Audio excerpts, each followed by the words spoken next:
Okay, I'm back. As always, please like and subscribe. Please. Okay, scouting, part 2. We already know where our parking spots are going to be, so we know where most hunters are going to be. We know what borders the property in the way of crops or other woods, stuff like that. We've already looked at the terrain features on a topo map or on the app. We've done our research for what there should be in the way of food for the deers.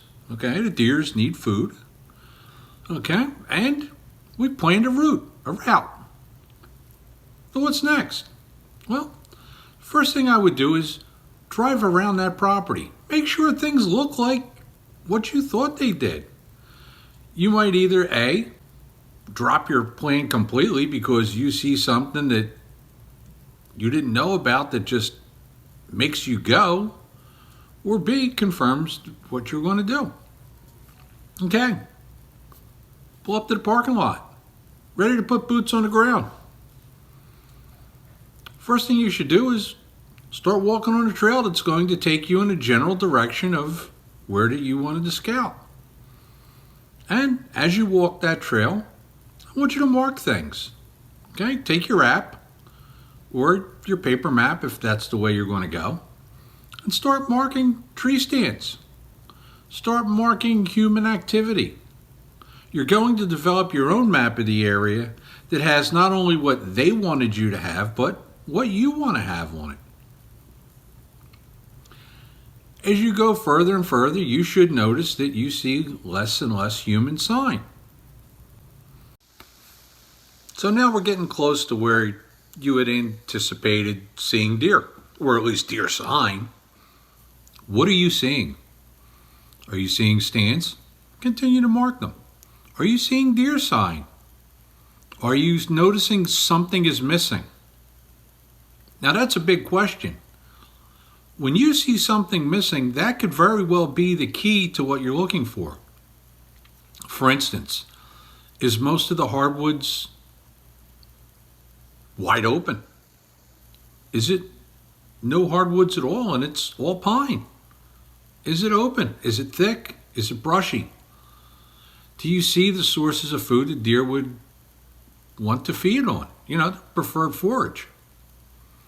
If you do, great. Now's when you want to stop, take a minute, survey the situation. How do you survey the situation? Well, that's pretty easy. I want you to take a hat, some ribbon, something like that, put it up in a tree, and walk around in circles. Small circles at first, then bigger circles. I want you to learn the area that you're looking at, because a lot of times when you walk it from one direction, it's not going to look the same as if it came from another direction.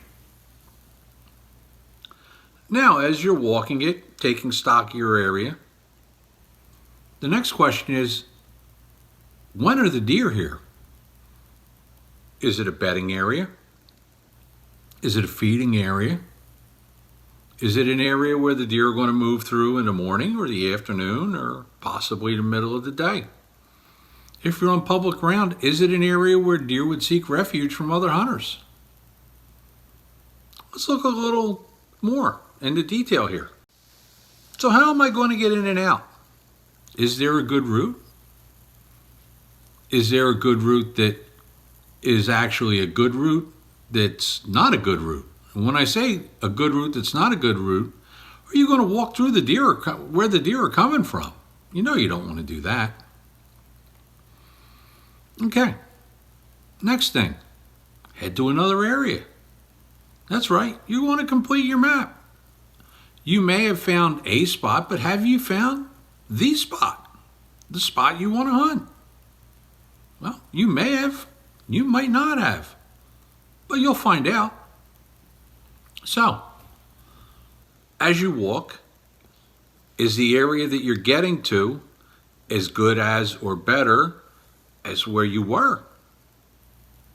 Ask yourself those questions. Now, as you're walking, I want you to continually mark on that app or map or whatever you have all the different areas where there's humans.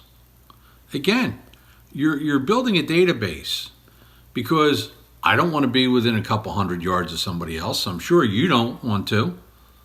Not that you're going to mess them up, but what if they mess you up? Okay. So, let's say you've walked and walked and walked and walked, and you're not finding what you're looking for. Well, time for plan B. And it's the exact opposite of what you did.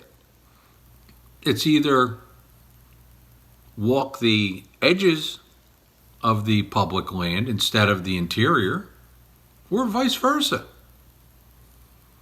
Now, for my money, you're probably much more likely to see deer sign on the edges than you are in the interior.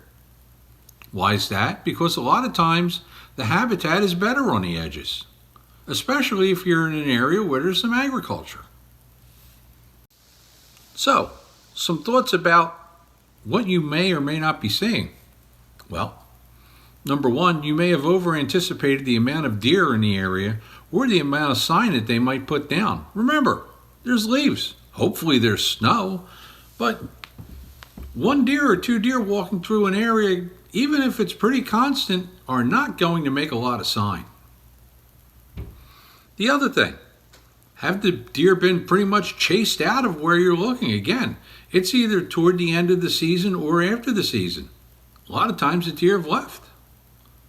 Something else to consider is when you're looking for sign, what sign are you actually looking for? Are you looking for rubs, scrapes? Well, if you're coming back during a rut, okay, that's good to look at. But what if it's not the rut?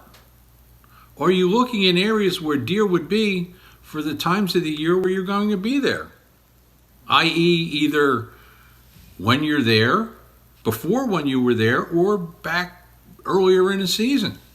A lot of times deer shift, especially with food.